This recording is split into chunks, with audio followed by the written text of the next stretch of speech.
আমি দেখতে ছিলাম রূপবতী, যা সকলের চোখে পড়ার মতো। কিন্তু বিয়ের পর থেকে এক অদ্ভুত ঘটনার সম্মুখীন হই আমি। আমার শ্বশুরমশাই প্রতিদিন রাতে কোনো না কোনো অজুহাতে আমার ঘরে আসতেন আমার সেবাযত্ন নেওয়ার জন্য। আমার জীবনের এই সত্য কাহিনী শুনলে আপনারাও হয়তো অবাক হবেন। আমার সাথে এক বিরাট প্রতারণা করা হয়েছিল। জীবন নামের যে ছেলের সাথে আমার বিয়ে হয়েছিল, ফুলশয্যার রাতে দেখি সে আমার ঘরে নেই, বরং সেখানে উপস্থিত অন্য এক যুবক। ফুলশয্যার রাতে আমি যখন আমার স্বামীর জন্য অপেক্ষা করছিলাম, তখন আমার শ্বশুরমশাই জীবনকে অর্থাৎ নিজের ছেলেকে সঙ্গে নিয়ে আমার ঘরে প্রবেশ করেন। আমি তো এই দৃশ্য দেখে অবাক হয়ে গিয়েছিলাম যে শ্বশুরমশাই কেন এভাবে নিজের ছেলেকে ধরে আমার ঘরে নিয়ে এসেছেন। এরপর বর আমার কাছে এসে হঠাৎ আমার কানের কাছে চেঁচিয়ে বলে, কই গো নতুন বউ, আমার চকলেটটা দাও দেখি। বাবা বলেছেন চকলেট তোমার কাছেই আছে। বরের এই অস্বাভাবিক আচরণে আমার সন্দেহ হয়। আমি তার মুখ থেকে পাগড়িটা সরিয়ে যখন তাকালাম, আমার পায়ের তলার মাটি কেঁপে ওঠে। মণ্ডপে যে ছেলের সাথে আমার বিয়ে হয়েছিল, এ তো সে নয়। ছেলেটার অদ্ভুত আচরণ দেখে আমি ভয় পেয়ে ঘর থেকে বেরিয়ে যাই এবং চিৎকার করে শ্বশুরমশাইকে ডাকতে থাকি। শ্বশুরমশাই আমার চিৎকার শুনে কাছে এলে আমি তাকে কাঁদতে কাঁদতে বলি, বাবা, আপনি কাকে আমার ঘরে রেখে গেছেন? ও তো স্বাভাবিক নয়। আমার তো জীবনের সাথে বিয়ে হয়েছে। জীবন কোথায়? শ্বশুরমশাই তখন এক রহস্যময় হাসি দিয়ে আমার কাঁধে হাত রেখে বললেন, বৌমা, এই তো জীবন, এই আমার একমাত্র ছেলে, যার সাথে তোমার বিয়ে হয়েছে। এই ছেলেই তোমার স্বামী।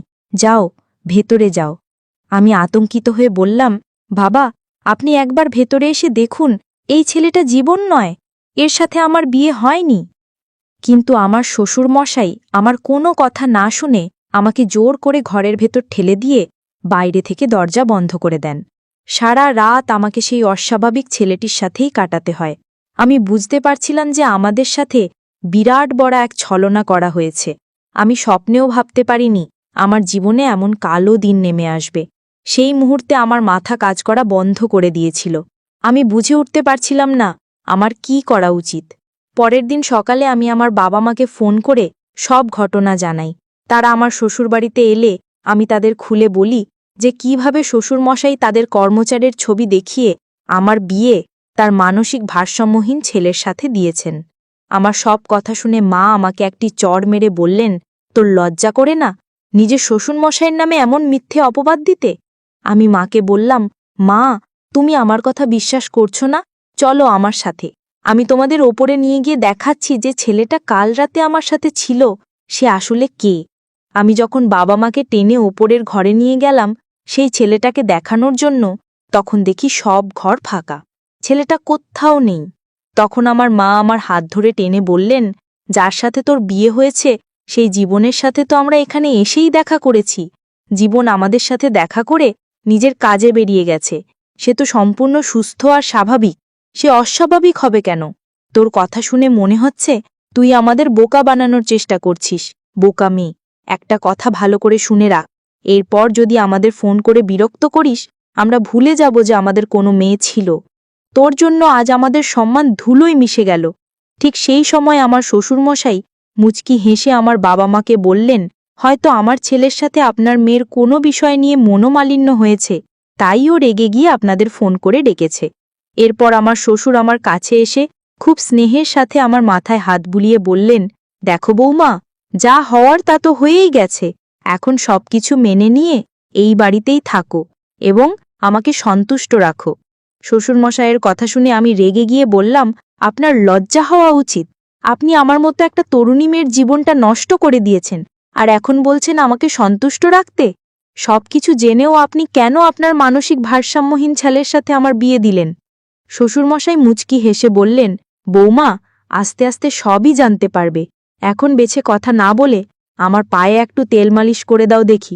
তিনি আমাকে রান্নাঘর থেকে গরম তেল নিয়ে তার ঘরে যেতে আদেশ করলেন। তিনি বললেন, আমি তোমার শ্বশুর, আমার সেবা যত্ন করার জন্যই তো তোমাকে এই বাড়ির বউ করে এনেছি। আমার শ্বশুরবাড়িতে আমার স্বামী, শ্বশুরমশাই আর দুজন কাজের লোক থাকত। আমার শাশুড়ি অনেক আগেই মারা গিয়েছিলেন। আমার শ্বশুরমশাই একজন ধনী ব্যক্তি ছিলেন, তার চালের বিশাল ব্যবসা ছিল। আমার বাবা মা ভেবেছিলেন এত বড় বাড়িতে আমার বিয়ে হলে আমি খুব সুখে থাকব, কিন্তু তারা আসল সত্যটা মানতে চাননি। তাই আমিও তাদের থেকে কোনো আশা রাখিনি। শ্বশুরবাড়িতে মাত্র 3 দিনেই আমার দম বন্ধ হয়ে আসছিল। আমার মনের কথা বলার মতো কেউ ছিল না। আমি শুধু ভাবতাম যে কর্মচারী পরিচয় দিয়ে আমার বিয়ে ঠিক করা হয়েছিল, সে কোথায় গেল? তার সাথে দেখা হলে হয়তো আমি আমার সব প্রশ্নের উত্তর পেয়ে যাব। সেদিন শ্বশুরমশাই যখন তেল নিয়ে নিজের ঘরে ডাকলেন, তখন বাধ্য হয়েই আমাকে তার সেবা করার জন্য যেতে হলো। আমি যখন তেলের বাটি হাতে তার ঘরে গেলাম, দেখি তিনি আরাম করে বিছানায় শুয়ে আছেন। আমাকে দেখে বললেন, তাহলে ঠিক পথেই এসেছ, নইলে কিভাবে আনতে হয় সেটা আমি ভালোই জানি। আমি যা বলবো তোমাকে তাই করতে হবে। ওখানে দাঁড়িয়ে না থেকে এদিকে এসে আমার পায়ে ভালো করে মালিশ করে দাও। তোমার শাশুড়ি মারা যাবার পর থেকে তো আমার কোনো যত্নই হয়নি। তিনি আরও বললেন, এখান থেকে পালানোর কথা ভুলেও ভেবো না, কারণ তোমার বাবা মা তো তোমার কথা বিশ্বাস করবে না। তাই এখানে থেকে আমার সেবার দিকে মন দাও, তাহলেই শান্তিতে থাকবে। শ্বশুরমশাইয়ের মুখ থেকে এই ধরনের কথা শুনে আমার লজ্জায় মাথা কাটা যাচ্ছিল। তিনি আমার গুরুজন হয়ে কিভাবে এমন কথা বলতে পারছিলেন? অনিচ্ছা সত্ত্বেও যখন আমি তার পায়ে তেল মালিশ করতে শুরু করলাম, আমার মনে হলো তার উদ্দেশ্য মোটেও ভালো নয়। আমি ভয় পেয়ে শ্বশুরের ঘর থেকে বেরিয়ে নিজের ঘরে এসে দরজা বন্ধ করে দিলাম এবং কান্নায় ভেঙে পড়লাম। আমার আর বুঝতে বাকি ছিল না যে শ্বশুরমশাইয়ের উদ্দেশ্য আসলেই ভালো নয়। এরপর থেকে তিনি যখন তখন আমার ঘরে এসে তার সেবা করার জন্য বলতেন। একদিন সন্ধ্যায় আমি খুব মন খারাপ করে ছাদে একা বসেছিলাম। হঠাৎ আমার সামনে যে মানুষটি এসে দাঁড়ালো, তাকে দেখে আমি বিস্ময়ে হতভাগ হয়ে গেলাম। আমার শ্বশুরের সেই কর্মচারী আকাশ আমার সামনে এসে দাঁড়িয়েছিল। এই সেই আকাশ যার ছবি দেখিয়ে আমার শ্বশুর তার মানসিক ভারসাম্যহীন ছেলের সাথে আমার বিয়ে দিয়েছিলেন। সেদিন আকাশকে দেখে আমি তাকে জড়িয়ে ধরে অনেক কেঁদেছিলাম। আকাশ আমাকে সব সত্যি কথা খুলে বলল। সে জানায় যে আমার শ্বশুরমশাই তার ওপর খারাপ নজর রেখেছিলেন। যেহেতু তিনি বয়স্ক, তাই সরাসরি আমাকে বিয়ে করতে পারতেন না। তাই আমাকে নিজের কাছে পাওয়ার জন্য তিনি আকাশের ছবি দেখিয়ে তার মানসিক ভারসাম্যহীন ছেলের সাথে আমার বিয়ে দেন। আমার প্রথম দিন থেকেই শ্বশুরমশাইকে নিয়ে সন্দেহ হচ্ছিল, কারণ তার তাকানোর ভঙ্গি আমার ভালো লাগত না। কিন্তু তিনি যে এতটা নিচে নামতে পারেন তা আমি কল্পনাও করতে পারিনি। আমি আর আকাশ যখন ছাদে লুকিয়ে কথা বলছিলাম, ঠিক তখনই আমার শ্বশুরমশাই আমাকে খুঁজতে খুঁজতে সেখানে এসে হাজির হলেন। আমাদের দুজনকে একসাথে দেখে তিনি আকাশকে পুলিশের হাতে তুলে দেওয়ার হুমকি দিলেন এবং আমাকে বললেন, ছি বৌমা, তুমি আমার বাড়ির বউ হয়ে অন্য একটা ছেলের সাথে ছাদে লুকিয়ে প্রেম করছো? তোমার কি এর সাথে কোনো অবৈধ সম্পর্ক আছে?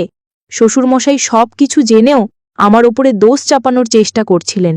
সেই সময় আকাশ আমার পক্ষ নিয়ে দাঁড়িয়ে এমন এক সত্য প্রকাশ করল যা শুনে আমার পায়ের তলার মাটি সরে গেল। আকাশ জানায় যে বিয়ের মণ্ডপে আসলে আমার বিয়ে রোহনের সাথে হয়নি, হয়েছিল তার নিজের সাথেই। কারণ রোহন মানসিক ভারসাম্যহীন হওয়ায় সে বিয়ের নিয়মকানুন কিছুই বুঝত না। তাকে মণ্ডপে বসালে সত্যিটা সবার সামনে চলে আসত এবং বিয়েটা ভেঙে যেত। তাই শ্বশুরমশাই চালাকি করে তার কর্মচারী আকাশকেই বরের আসনে বসিয়ে আমার সাথে বিয়ে দিয়েছিলেন। বিয়ে হয়ে যাওয়ার পর মুখ বন্ধ রাখার জন্য শ্বশুরমশাই আকাশকে 5 লক্ষ টাকা দিয়েছিলেন। আকাশ খুব গরিব ঘরের ছেলে হওয়ায় পরিবারের কথা ভেবে টাকাটা নিয়েছিল। কিন্তু পরে সে নিজের ভুল বুঝতে পারে যে টাকার জন্য সে আমার জীবনটা নষ্ট করেছে। তাই সে অনুতপ্ত হয়ে আমাকে সব সত্যি কথা বলতে এসেছিল। শ্বশুরমশাই এই পুরো পরিকল্পনাটি করেছিলেন শুধুমাত্র তার নিজের নোংরা উদ্দেশ্য পূরণ করার জন্য। তার ছেলে যেহেতু মানসিক ভারসাম্যহীন ছিল, সেই সুযোগকে কাজে লাগিয়ে তিনি আমাকে বাড়ির বউ করে এনেছিলেন, যাতে তিনি তার খারাপ ইচ্ছাগুলো পূরণ করতে পারেন।